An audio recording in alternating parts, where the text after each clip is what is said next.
Hi friends, இன்றைக்கி நம்ம என்ன பார்க்க போகிறோம்னா கும்பகோணம் கடப்பா எவ்வளோ ஈஸியாக செய்கிறதுன்னு நான் பார்க்கலாம். அதுக்கு 2 உருளைக்கிழங்கு நான் க்யூபாக கட் பண்ணி வச்சுருக்கேன்.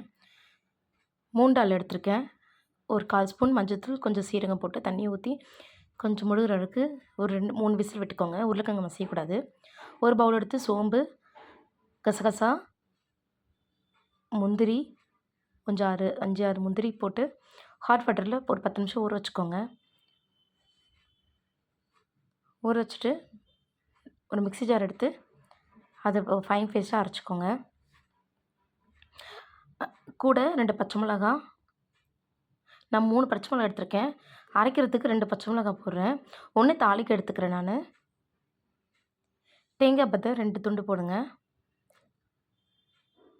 போட்டு நல்லா ஃபைன் பேஸ்ட்டாக அரைச்சிட்டு ஒரு வாணையில் எண்ணெய் ஊற்றி ஒரு பட்டை, பே லீஃப் 2 போட்டு, வேணால் சோம்பு வேணால் போட்டுக்கலாம், உங்களுக்கு வேணாம். நான் அரைச்சிருக்கேன், நான் போடல. ஒரு பெரிய வெங்காயம் நீட்டாக கட் பண்ணி வச்சுக்கணும். ஒரு பச்சை மிளகா போட்டு நல்லா வதக்குங்க.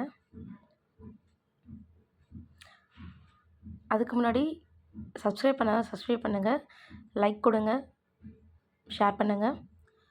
இஞ்சி பூண்டு பேஸ்ட் 1 ஸ்பூன், உப்பு கொஞ்சம் போட்டு நல்லா வதக்கி விடுங்க. அரைச்சி வச்சுருக்க பேஸ்ட் போட்டு கொஞ்சம் ஸ்மெல் போகிற அளவுக்கு வதக்கி விடுங்க.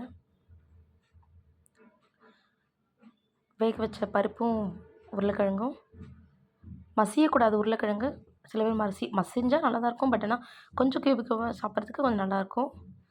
கியூபாக கட் பண்ணிவிட்டு அதை வேக வச்சு எடுத்துருக்குங்களா, அதை எடுத்து இந்த பேஸ்ட் ப்ரிப்பேர் பண்ணி வச்சுருக்கோம்ல அதில் போடணும்.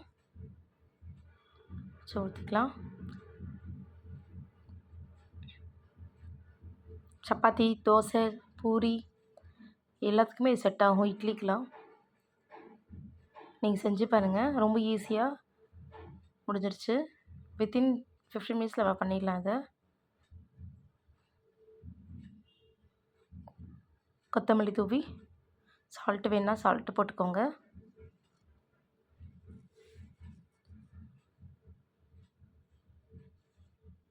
சப்ஸ்கிரைப் பண்ணாதவங்க சப்ஸ்கிரைப் பண்ணுங்கள், லைக் கொடுங்க, ஷேர் பண்ணுங்கள், ப்ளீஸ் சப்போர்ட் பண்ணுங்கள். நான் அடுத்தடுத்த வீடியோ உங்களுக்கு நல்ல வீடியோவாக போடுறேன். மொரிஷியஸ் ஃபுட் இந்த மாதிரி போடுறேன் உங்களுக்கு.